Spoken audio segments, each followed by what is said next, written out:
right, in this video, we're going to look at our Scentsy Scent, some frequently asked questions about it. And basically, it's like, what is a Scentsy bar? Well, it's a block of fragrant wax that you can break apart. Ours are in 8 pieces, 8 break apart sections. They're manufactured in the headquarters at Meridian in Idaho. That's where all our Scentsy bars are made. And then what kind of fragrance oils are used? We use both synthetic and naturally derived fragrance oils to achieve the highest quality and a long-lasting bar. Synthetic oils, as I've touched on in another video, are used for several reasons. When using natural oil, results in an unrestrained use of limited or endangered natural resources. When it isn't possible to derive the natural oils from nature. For example, a synthetic oil is necessary to reproduce lily of the valley because that fragrance can no longer be extracted from the flower through typical extraction methods.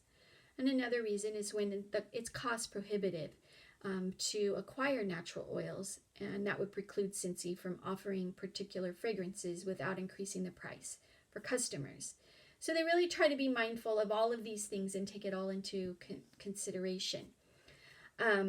As I touched on in another video, all of our bars are made of high quality paraffin wax blend.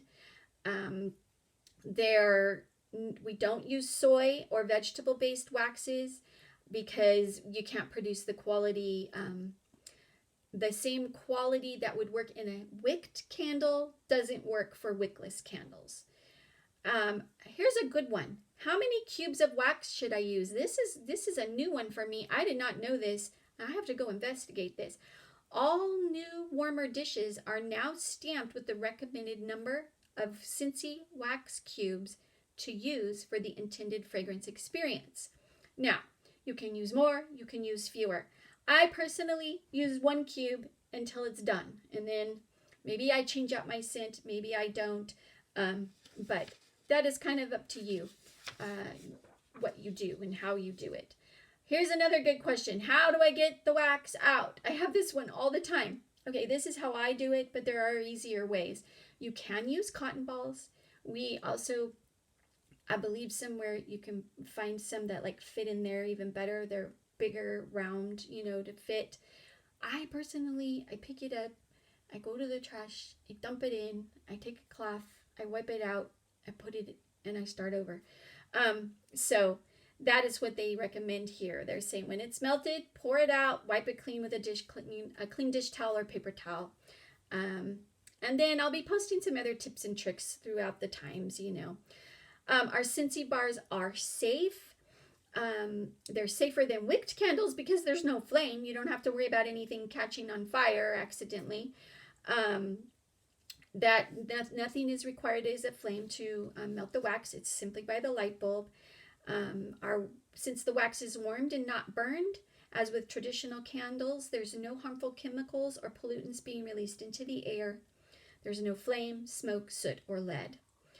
Our bars do not contain or release any harmful phthalates. I don't even know how to say that word. I should have looked that up. So I just want you to know they are completely safe. They don't contain anything harmful, and whatever that word was that I can't pronounce. Let's see. Oh, do our bars contain any nuts or mineral oils? Scentsy bars and fragrance oils do not contain any kind of nut or mineral oil. They are BPA, gluten, lead, egg, and formaldehyde free.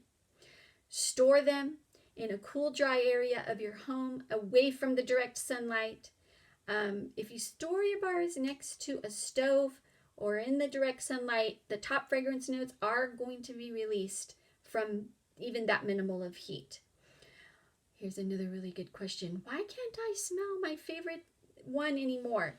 Occasionally, you can become immune to the scent or fragrance note by simply warming it too frequently.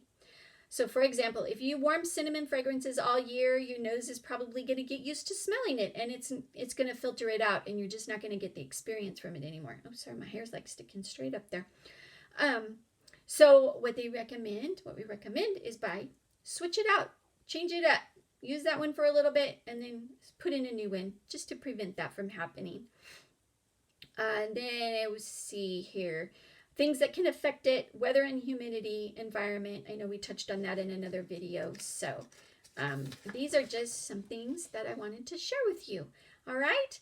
Thank you very much for watching. And we're going to touch on our scent packs, room sprays, travel tins, and all of those, how those are all done in another video. Okay.